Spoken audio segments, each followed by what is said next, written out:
related to the topic of methods and instruments of credit risk mitigation. I will apologize for the term mitigation a little bit later within the presentation. But first let me give our usual thanks to those who made this event possible. First of all, this is company Creditinfo Academy, and personally my greatest piece of thanks to Emma for her patience in organization, patience to me, and for all her efforts in organization of this event. Our partners, Association of Credit for Central and Eastern Europe, where I also perform as a humble role of development director, and Polish Institute of Credit Management, also our partners and information sponsors. The logo of Credit Engineering you already seen. It's it's one of our partners as well in this event. So let me first give apologies for the mitigation, because that's not exactly the correct term. To manage risk and to manage it properly, we need to take it as it is.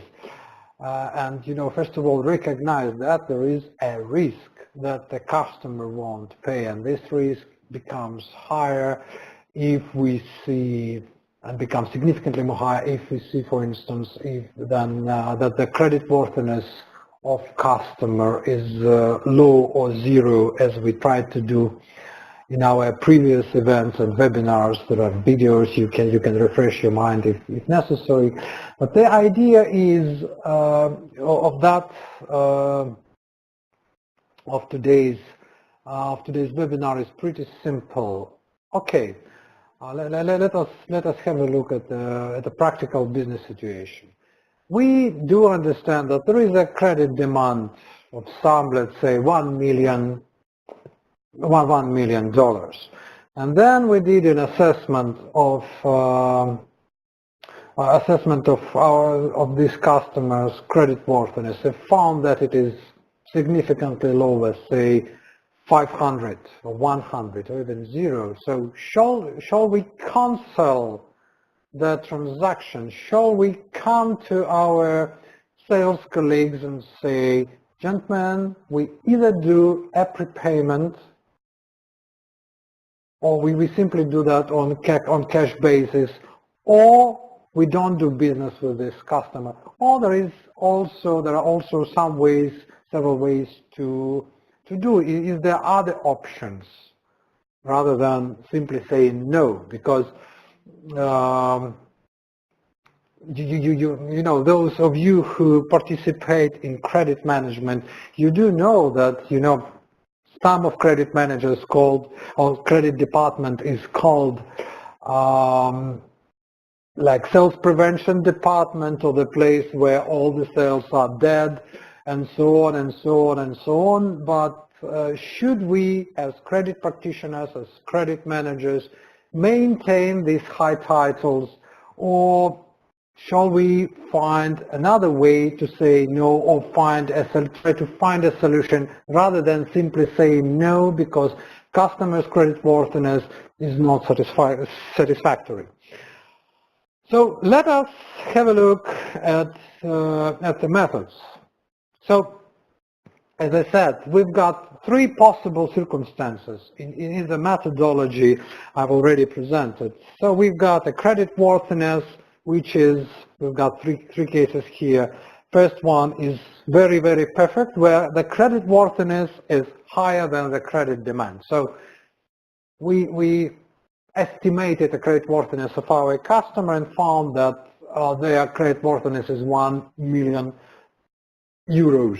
And then we look at the credit demand. Can we give this customer 100? Okay, yeah, we can do that easily. I had a case in practice when we were discussing an increase of credit limit, let's say by 5 times. So we were giving a customer $5 million, then there was a 25 million under consideration. I just joined the team and simply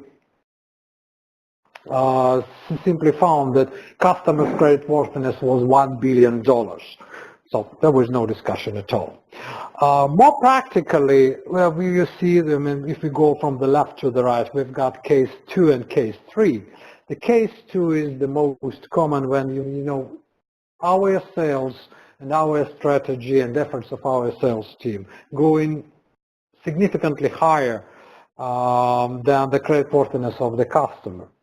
And as you can see in the case number 3, there could be a situation where the creditworthiness is zero or almost zero, but there is still a credit demand. And again, can we do something about that, or what can we do about that? That if we want to do something, rather than simply say no, that's impossible, we compare to figures, to numbers, and we don't see the way to proceed forward. I personally prefer to go to go with the option number 1. So finally find a solution, or do my best to find a solution, and continuing to try until this solution is found, to be honest.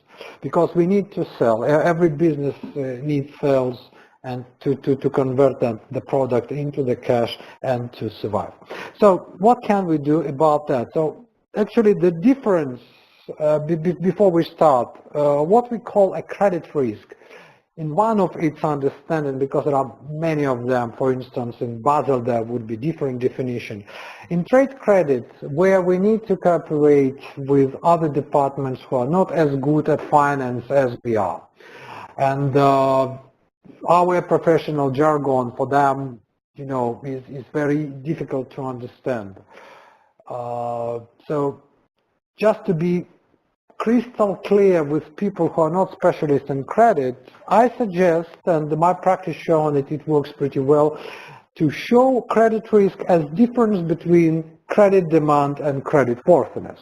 Actually, we can replace credit demand with the current outstanding, and then it would be much more clear in historical perspective. So we simply say, in order to proceed, we need to give customer a credit limit of 1 million, whereas the customer credit worthiness is 500,000. Therefore, 500,000 would be a credit risk.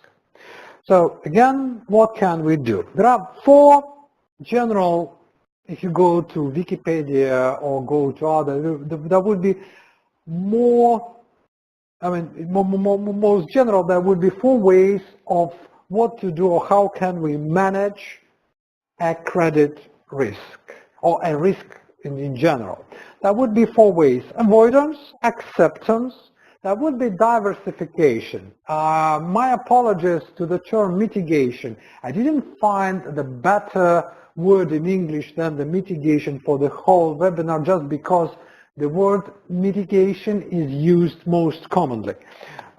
It's kind of softening, correct me if I'm wrong, but again, we cannot soften the credit risk. If we put something under risk, okay, we can try to do something. The most common term and the most powerful, I would say, instrument over here and method is diversification. All the rest, to me, is just like, you know, sometimes we simply say, okay, customer's creditworthiness is not very good, but we know customer for a long time, and so on and so on. Again, there are different views. I don't say they're right or wrong. To me, that's already, you know, we simply give things their true name, and we need to call risk as risk and then deal with that. So it is soft, something, you know, something measurable, something doable. And then we can transfer the risk. So transferring, we will be discussing, actually majority of that, of our today's event will be dedicated to that, most part, with that significant part dedicated to that. Transfer of the risk, so most common term is the use of the guarantee. So when we've got an obligor and who is not of very high credit worthiness, we accept somebody else's guarantee or something which can compensate our loss if our obligor does not pay us. I believe that's not that misleading, but it's most common way is just like we've got somebody who's going to pay us if our customer wouldn't. So let's consider all of them one by one. So what does that mean, avoidance? If you look at this slide, you see that in case on the left we've got credit worthiness and we've got a credit demand which is significantly more higher. What can we do of that? First of all, we can accept the risk. So we simply put 500,000 of our money, of our finance, under the risk, considering, recognizing, not recognizing in accounting terms, but we simply understanding that we put 500,000 under the risk, and we need to have a look whether or not what would be the benefits of these transactions. Do we do, for instance, a profit of 500 or more? What are the other benefits? For instance, we've got access to the market and so on and so on and so on. So we need to evaluate why we accept the risk. Another way, it's pretty common, unfortunately, to the majority of credit specialists, is mentioned before, is avoidance. Avoidance is another extreme, where we simply say, okay, the credit worthiness is 500, the credit demand is 1 million, we simply do a cut of the credit line up to the credit worthiness, and then this is the whole story. And if we have a look at the case on the right, where you see where we can hardly see credit worthiness of the customer in comparison with the credit demand. This means that we simply cancel a transaction.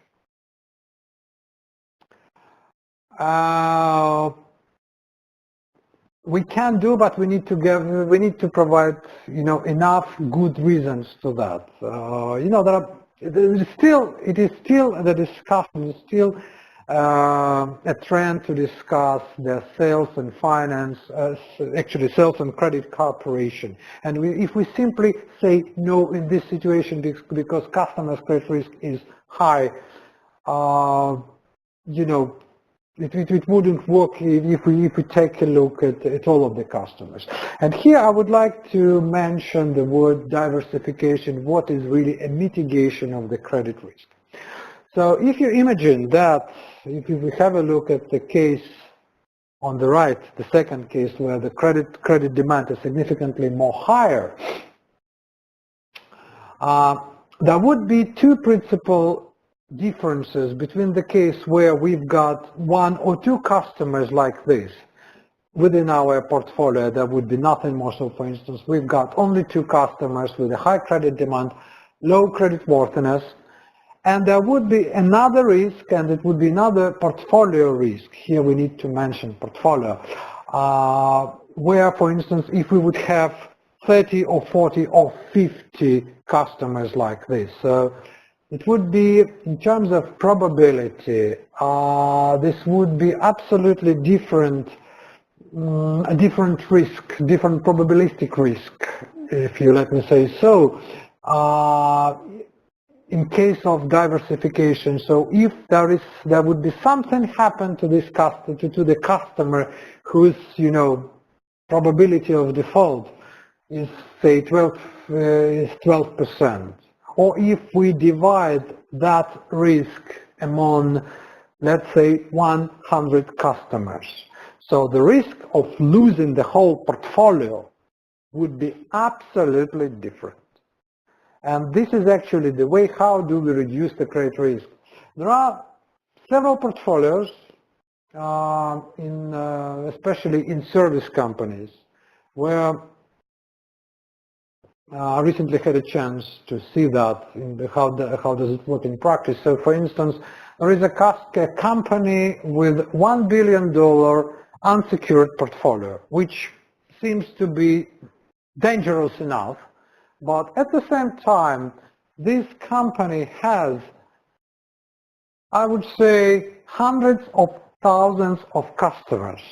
So they got so significant level of the diversification which allows them to manage the credit risk. It's already, kind of managed, not completely, not entirely, but still, so their bad debt losses are not very, significantly high in comparison with their portfolio, with their obviously annual sales and even with the annual profit. So again, simply relying on the diversification is like, simply doing nothing. Okay, could be a strategy, especially in case of the, if we discuss something like, very big portfolio, and we need to consider, for instance, what would be a cost of, managing credit risk on such a big portfolio. And then another thing, if we try to use any kind of collateral, which we will be discussing later, we need to pay serious attention to the relations between the potential losses or the practical losses taken from the past, taken in past, with the cost of securitization of such a portfolio. So many companies do this analysis and take, I would say, unexpected decision. I will mention that later. So we actually, all the three cases, we discuss all the three methods so far. We can either accept, or we can either accept or we can avoid, and if there is no other way, we can try to diversify. So we try to avoid a concentration. There are also, I simply mentioned that there are also several pieces of academical work which are saying that in terms of the portfolio, credit portfolio risk, there is a specific, if we retranslate the risk of the portfolio as a percent of pricing, for instance, like in banking, that there would be a cost of additional specific cost of the concentration of credit risk, meaning within the one company. So the more diversified their portfolio, the less risky it is. Robert Merton, in his book, does an analysis of the diversification in his book called Avoidance, and his opinion that the limit of the diversification is somewhere between 30 and 70. If my memory serves me well, this means that on the level of the 70 customers, as we discussed, the customer portfolio or credit portfolio, this is actually the limit of the number which continues to provide positive effect on the portfolio risk. After the 70, you can continue to diversify, but it is the effect of that is hardly seen. So again, you simply have a look in practical ways. So you, for instance, if you look at the portfolio and see that there are 70 customers, none of them is has a significant portion of the portfolio. This means that portfolio is already well diversified, so there is not too much you can do about that. And then what we also can do about our case when the credit demand is higher than the credit worthiness, we can add a collateral. This would be collateral of different type. It is also called security. Among trade credit managers, this is the most common term, like we are using security, and then types of security. Here is the first rule of taking the security or the collateral. Again, to me, the word guarantee is closer to me, therefore I explain this. Like when we take security, or when we take a guarantee, or when we take another obligation to cover obligation of our customers, sorry for that definition. First thing we need to take into account is the risk of our guarantor. So let me put it in the simple terms. For instance, we are negotiating credit facility for a customer with a rating, let's say C, which is very low in scale of in the rating scale used by the major rating agencies. And customer is coming with a C. They said, okay, we see that your risk is quite high. Can you provide us with the guarantee? They say, okay, please, no problem. And then they come to us with the name of the guarantor. We look at them, and the rating of the guarantor is D. Is there any reason of take this guarantee?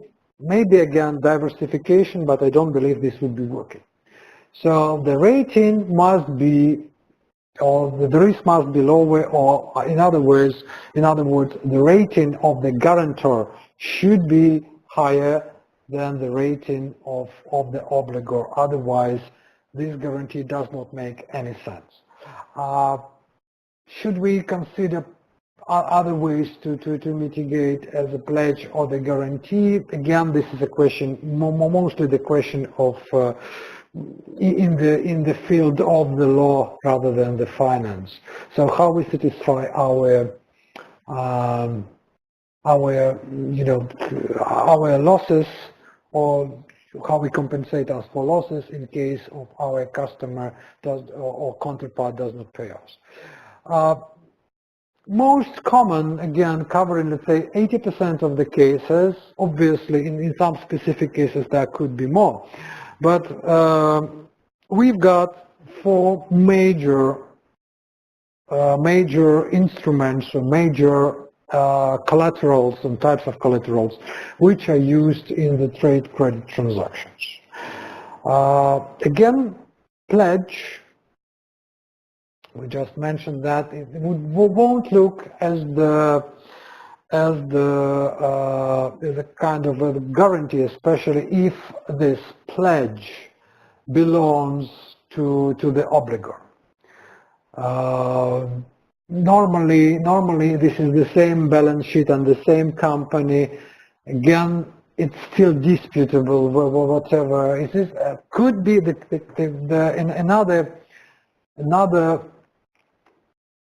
Another case could be a security charge of the company's assets, and we go again to this situation, to the field of legal. There are charges specific, there are charges non-specific, and so on and so on. And then there could be a pledge which is brought to the transaction by a third party. For instance, owners of the business of our customer. In this case, it is much more secure. For instance, piece of property, real estate, and so on and so on.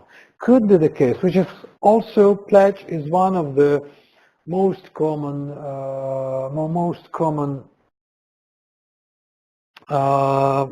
collateral used in banking as well. Also, there could be property like equity in other companies and so on and so on. So again, whatever it is, but we need to understand before we take this collateral as a guarantee of our payment, we need to make sure that it is not linked directly to the business of our customer. Otherwise, this is more or less the same what we've got, simply signing a contract or providing credit without any security. The guarantee, there are two types. There could be, normally this is usually under the guarantee we use the term, more specific term would be the third-party guarantee. It could be either bank, which is good, or could be the parent company, or somehow related the company to the guarantee. Also, there could be a personal guarantee of the owner, but again, you need to understand if there are some assets and what is the creditworthiness of the owner. In practical terms, in very, very general, if you take a guarantee from somebody which covers which is covering the obligation of your customer, you need to perform a creditworthiness analysis of the guarantor as well. Because this would be the case, and it could be the case that if your customer doesn't pay, you go with the claim to the guarantor. You need to understand if this third party, let's call it general, is creditworthy enough to repay or to compensate your loss. There is also letter of credit, which is, well, it is not that commonly used for the domestic operations, but there are some cases where it is still used. Normally it works the same way as a bank guarantee, but it is most commonly used in the international cross-border trading operations. It is very widely used. It has some properties which differentiates it from others.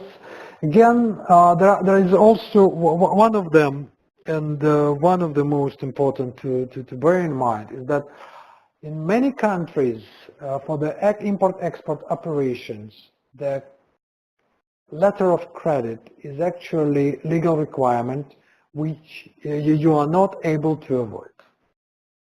It's just like, for instance, one of the good examples of that is Algeria. If you export to Algeria, be ready to work with the letter of credit, you like it or not. We will discuss the properties of all of them later, and then again, in trade credit, quite common is the use of the credit insurance. This is where you pay for the policy, and you've got kind of coverage. If you wish, please ask questions later on. We simply got dedicated time for the questions and for the discussions.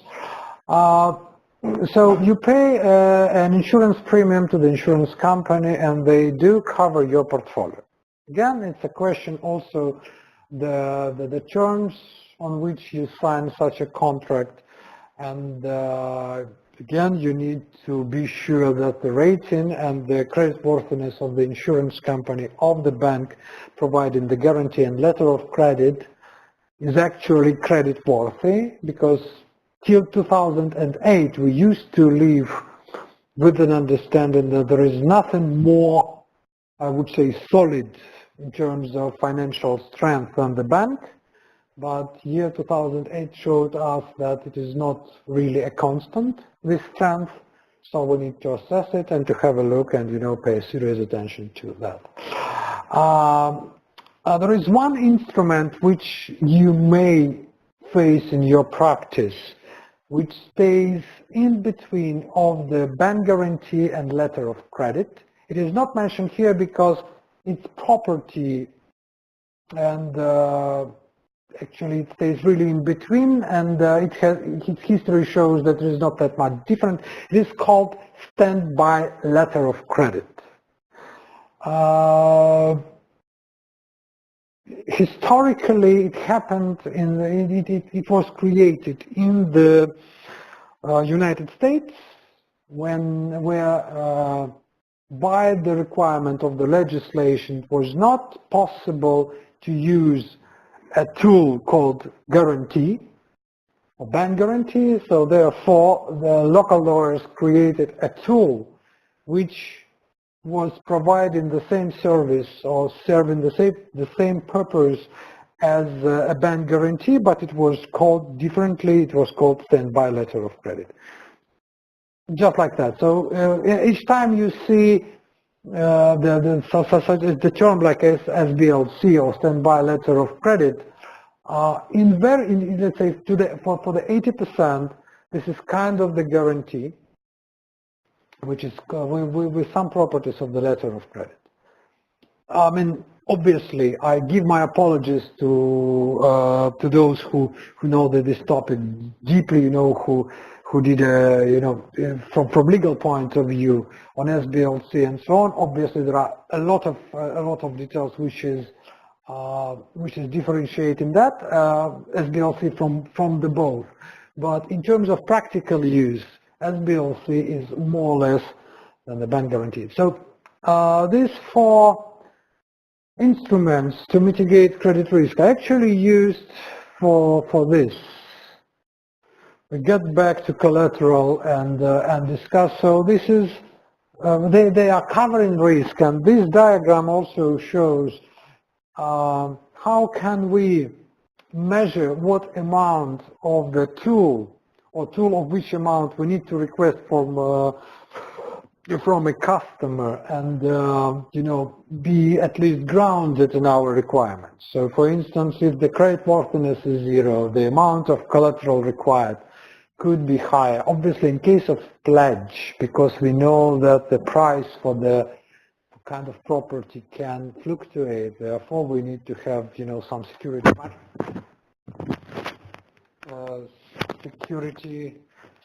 margin. And but in case, let's say, of the bank guarantee, the amount is fixed in case of LC or letter of credit. The amount is fixed in case of insurance policy. The percent of coverage to the obligation is fixed. Therefore, there is no necessity to ask for more. So again, all of these four types.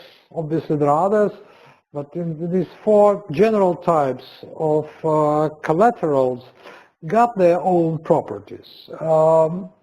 As you can see on this slide, they got, you know, strong and weak sides, and based on that they can be used differently. So it's not like there is a good or bad collateral. The question is whether or not there is an applicability of the tool, and whether or not this tool, the specific tool, and what are the options available. So, for instance, your customer would be unable to issue a bank guarantee in your favor. The same story would be for the LC, and the pledge is not an option as well. But anyway, you need this customer to penetrate the market, or, you know, to increase your volume, or whatever you want to do. There would be only one option available. You simply go for insurance, and this is, by the way, the unique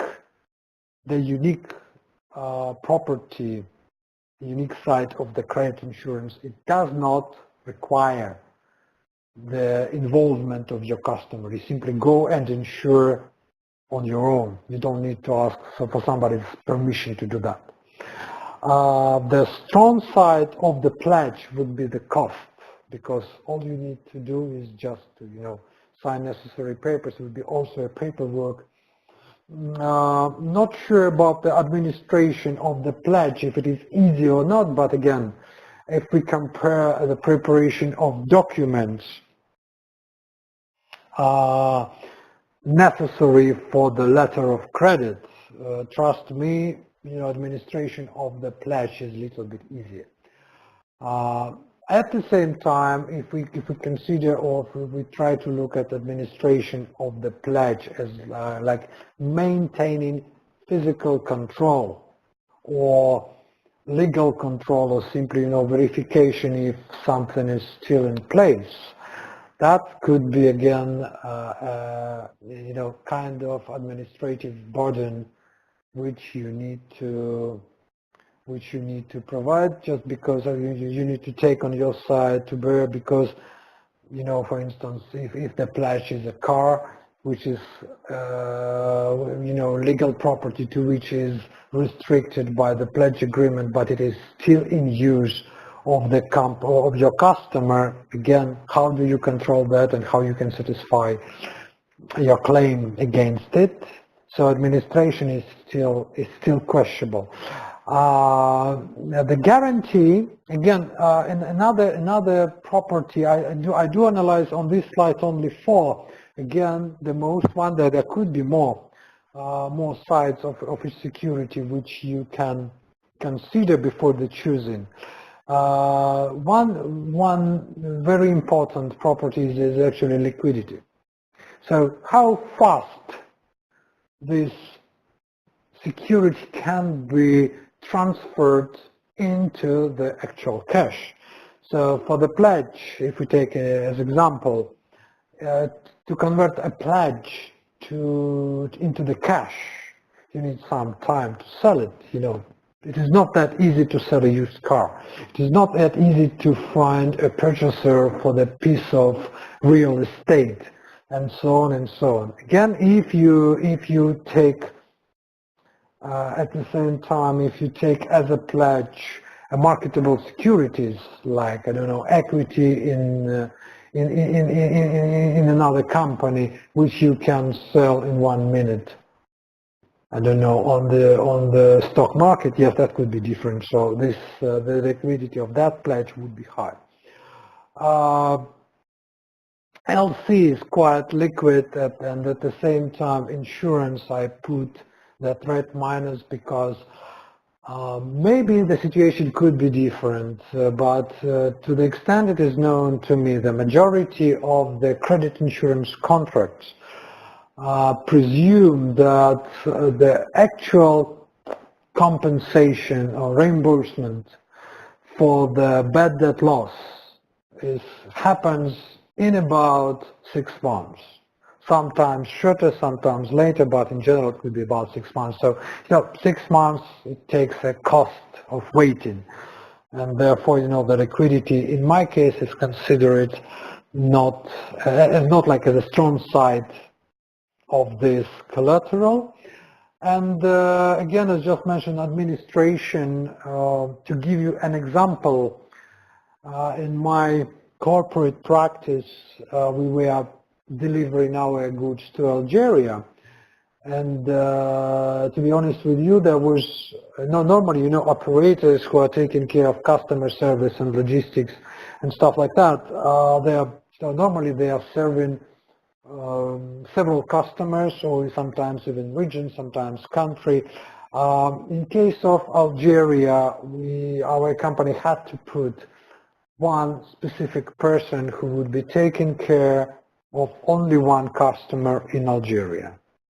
Thank God that was only one customer, not two, because otherwise we would have to place two persons to serve in Algeria, for our export department. Again, my practice shows that administrative burden is quite high, but still and nevertheless, we don't have too many choices. And if we have to choose between taking $2 or $3 or $5 million of credit risk and, bearing ourselves into the administration of LC, obviously from business point of view, LC would be an obvious choice. Again, I just want to mention that there is no good or bad tools. There are tools applicable and available, and not applicable, not available. To wrap up what we discussed today, and everything I wanted to say is, again, we are talking about trade credit decision making. Is a series of our webinars and what we're discussing, and today's webinar was dedicated to the case, what can we do if the credit worthiness is significantly below the customer credit demand, and what are the options available to do so? We can either accept or reject. We can try to diversify, and then we can use a collateral of different type, none of which is good or bad. It seems either available and applicable, or not available and not applicable. That's everything I wanted to share.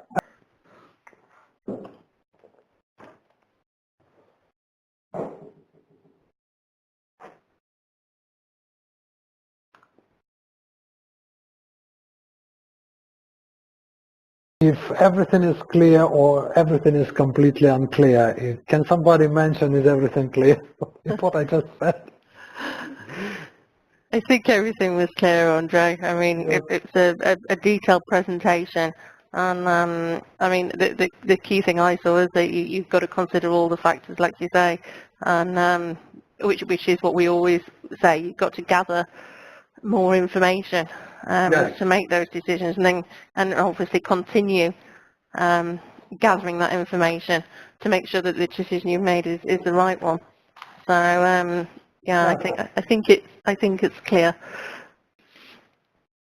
Okay, so I think we'll wrap that one up for today. But obviously, as usual, Andriy is available to take questions by email. Absolutely.